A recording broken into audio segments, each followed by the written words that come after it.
Goodwill fucking hunting, man. This is, I think, episode 3 of this. I haven't been at a thrift shop in a while, actually, ever since I severed my finger. You can't see it now because it's healed. But I was digging through a bin, and there was a big piece of freaking glass at the bottom of the bin. I was going to sue Goodwill, but I decided not to because, well, I guess I'm a nice guy. I could have probably made like 50 G's on that because the guys who loaded the bin were negligent to the fact that they put broken glass at the bottom of the bin. And this could have been, you know, if I would have sliced my wrist and bled out in the middle of the store, I could have died. Now my family, of course, would have probably sued them then. But considering it wasn't that big of a deal, I didn't go too far with it. I was just like, whatever. They paid for my medical bill. It was going to get stitches, but I refused stitches. Anyway, so I go back today for the first time since that's happened. And I was like this close to getting Lovin' Brothers, Satan is Real again. Except for the first time I actually had it in my hand and put it back because I didn't know what it was. Now this time I found a stack of records that I thought it was going to be in just because of the other shit that was in there and ended up not being there. But anyway, let's show the stuff I got. First I got this, which everybody knows these if you grew up in the 70s or you were alive in the 70s, which I wasn't, but my stepdad, who I grew up around, was, and he had about 3 or 4 of these kind of things, and I used to play with these as a kid. So, and they're from Radio Shack. These are so fucking cool. Some of the cool, I love these. I mean, I love them to death, and this thing is like near mint. I don't know if it's the reissue, because I know they had reissues of them, but either way, still really cool. So I got that. Recently, I was collecting video games. I had thousands of video games, you know, but my one game that I always loved the most out of every game that I've ever played, it was the first game I beat as a kid on well, actually I lied. The first game I beat was probably Mario Brothers and Mario 3. But when I got a Super NES, the first game I beat on that was Zelda, A Link from the Past. Now, I recently sold a mint condition copy of that game, full, complete copy of that game, which can go for like $60. So I was really kind of hurting in the heart over that. I couldn't believe when I looked down. I was looking at records, and I looked over to the right, and I see this. Mint condition copy.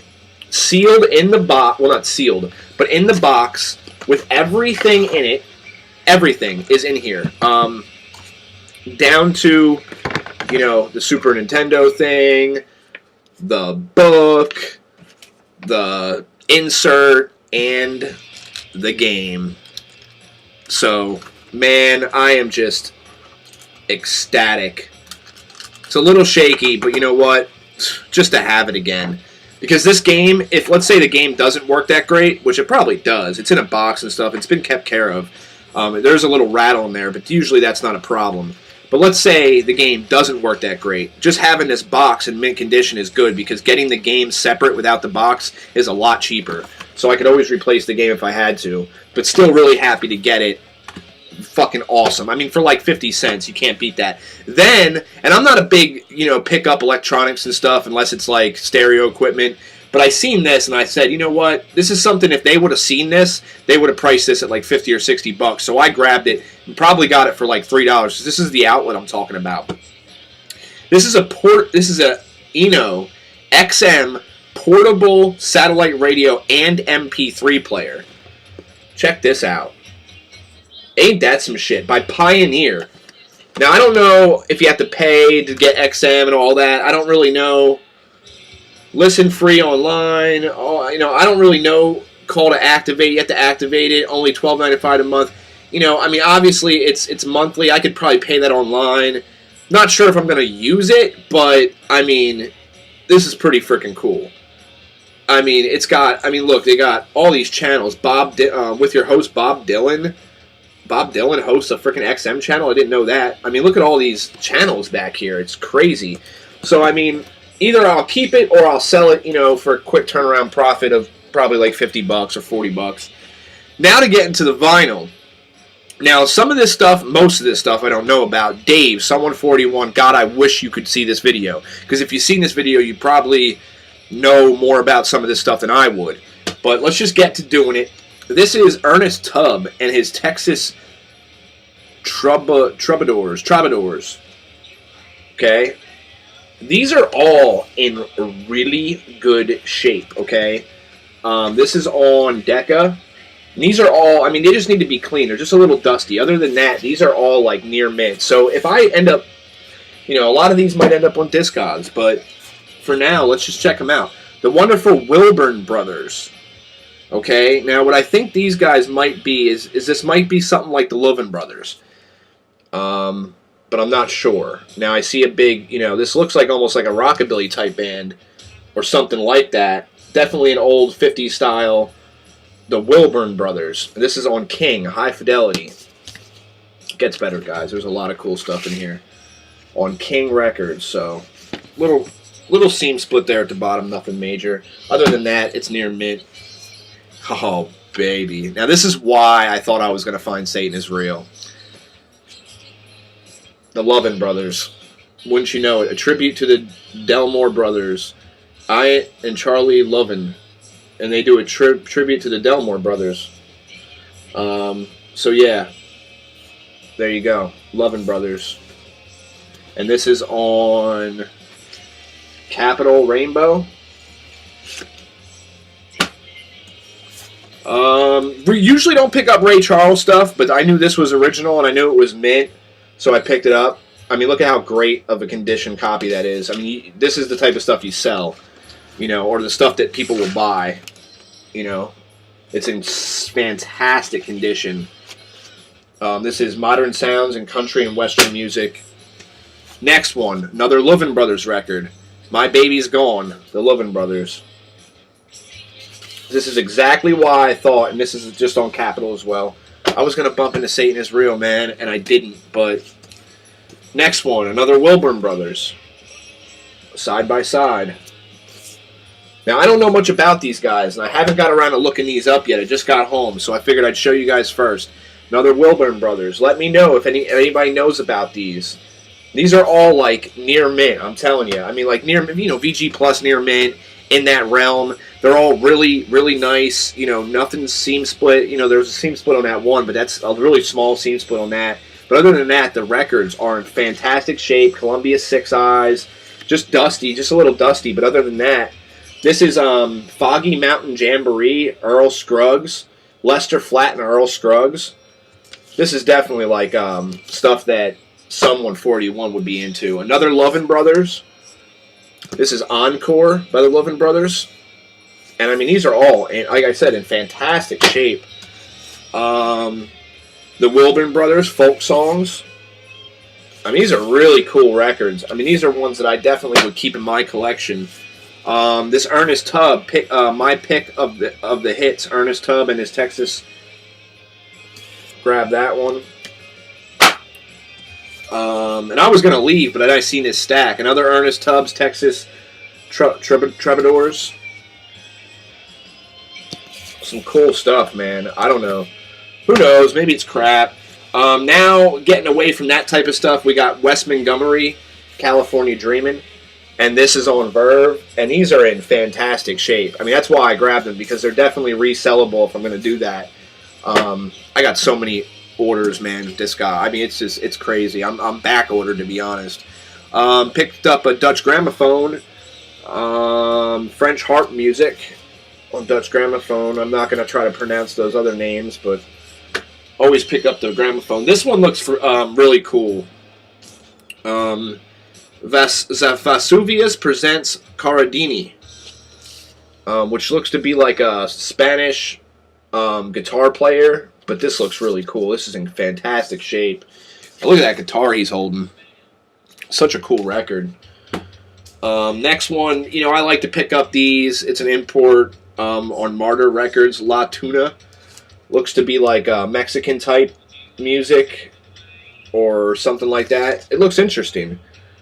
Oh, you know, some of these records you find like this, you pick them up, they sometimes have some pretty good stuff on them. This one, I have no idea what this is, but looked really cool. Glenn Yarborough, Let Me Choose Life. This is still in the shrink, great condition. I don't know, just something about it said, you know what, you should grab that just in case. So I did. And that's on, this is on a weird label. Oh no, it's Warner Brothers. What am I talking about? Next one, this one wasn't in great shape. Vinyl is like a VG. possibly even like G plus, but it's playable. It's gonna play. But I figured the sleeve was so nice and in near mint condition. The sleeve is in such great shape. I had to grab it. This is the Isley Brothers. It's our thing, and I mean, the sleeve is in such great shape. Now the vinyl, I don't know. Let me look at it. It's not.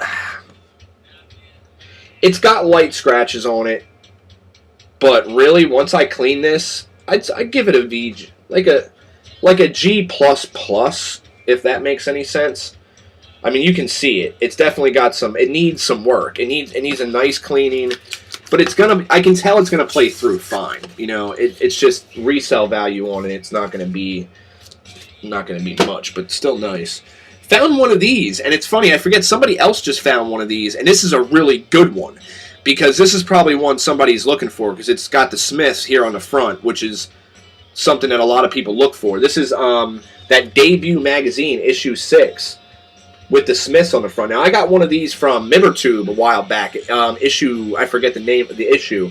But this one is in pretty good condition. It's got the record with it. And the record is in fantastic condition. The record's got the Fix on it. It's got the Smiths. It's got a bunch of good artists on it. The Fix, Savage Progress, Torch Song, Roman Holiday, 1 O'Clock Gang, Sunset Gun, Flying Lizards. So I thought that was pretty cool. And it was weird to see this with all these other records. So this one too. And this one's from Reckless Records. Now, I know I heard of Reckless Records before, but I'm not sure. Somebody in the VC shops there a lot.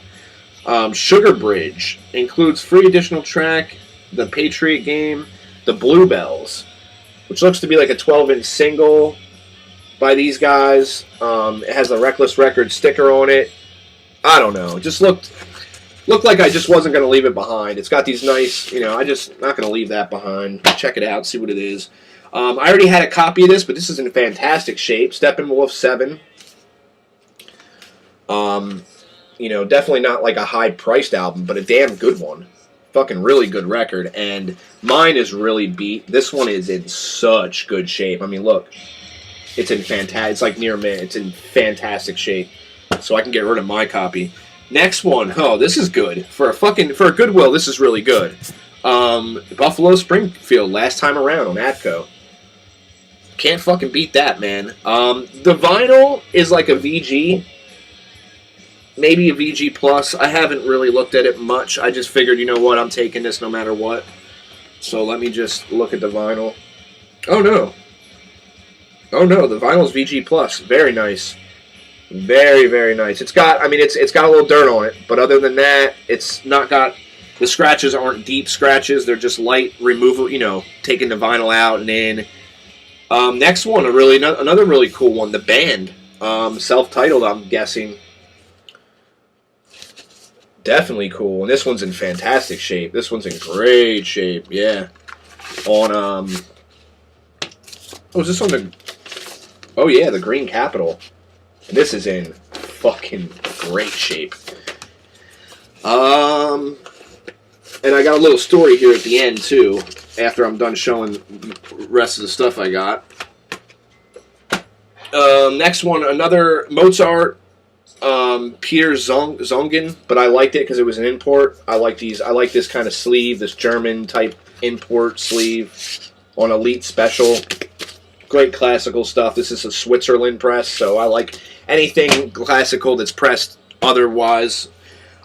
Chopin, or Chopin, or Chopin, whatever you want to call them. His greatest hits. Really great artist. And my favorite tracks are on here. Nocturne in E flat, Op number 9, number 2. That right there is my favorite. If you're a Dexter fan, season 2, you're introduced to a little bit of this, and that's kind of what got me listening to it. I'm a big Dexter fan. But this is Reader's Digest copy. It's fucking near, man. I figured why not. I've been wanting to get that exact one on vinyl, so I finally got it, which was really nice. Another Dutch gramophone. This one is Wolfgang Mozart Coronation Mass. But I kind of always pick up the Dutch gramophones if I can. And another Dutch gramophone, last but not least, Herbert von Karajan Stravinsky. Another one, and these are in fucking great shape. Okay, so then I was leaving, and the woman checking me out said, "Oh, I wish I would have known you liked records." I'm like, "Well, I just met you. I mean, she knows me, but I don't, it's not like she has my phone number." But anyway, she goes, this guy just passed away. He lives in Wyomissing, and Wyomissing's like, I live in West Wyomissing, so you can only imagine how close Wyomissing is. It's right there. I guess this guy, he was like 40, 50 years old. He just passed away. Now, this woman, her husband was best friends with this guy. Now, this guy didn't have much family, nothing like that. So her husband and her had been taking little things from the house for themselves before everything goes on auction. And she said, but the lawyer hasn't got involved yet. But once the lawyer gets involved, they might auction off some of this stuff. So she said, what I'm going to try to do is get a hold of you this weekend before, because the lawyer's not going to get involved until like next week, sometime later in the week. And she goes, I can get there. She goes, if you can get a car or a truck to get over there. She said, this guy collected records. He has a closet with, she said, like 8 shelves filled from side to side. She said, it's so many records that you would need a truck. And I go, are you sure? She goes, yeah. And she goes, we were looking through them. She goes, some of the stuff I saw was like Led Zeppelin, and she's naming off these names. And I'm thinking to myself, if this guy was a collector, if he has stuff like Zeppelin and the names, the Doors and stuff like that, then only imagine what else he might have in that collection. Now, if she gives me a call, I go over there with a truck, I take them all, and I don't pay a dime. She even said I can have them. She goes, I would really hate to see them get thrown away or sold to somebody. She goes, I know you're in here for records a lot. It would be, and this is why if you're a record collector, seller, always, and I'm telling you, this is a really good thing for you guys. I sell records on Discogs. I do private selling, like if somebody wants to set up an appointment, come over and look at what I have for sale. And I also buy collections, and I buy records from people, and I figure if I'm going to do that, the best thing would be to be prepared, when you meet people. So I made up a card. It's got my name on it, what I am, what I'm looking for. It's got my Discogs account, my Facebook page, my email, and my phone number. And on the back, it's got the little crate with the junkies there. And then it's got record buyer, seller, and it gives my phone number. And that's it. And then sometimes I'll write my real name, like Casey, underneath. Because it just says Crate Junkies. But I gave, on the spot, just handed her the card. And now she's most likely going to call me. Now, if she doesn't, she doesn't. But it's just situations like that. It's nice to be prepared with something like this because it shows the person, hey, I'm interested. This is something that I do. I'm serious about this. In a minute she's seen the card, she's like, oh, okay, great.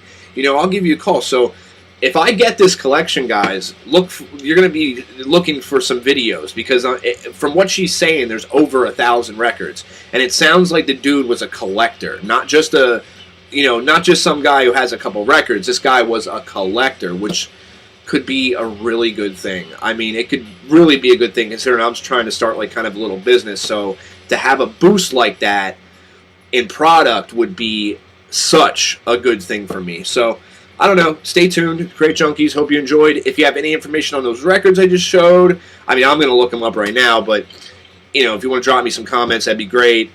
See you next time. This has been Goodwill Hunting.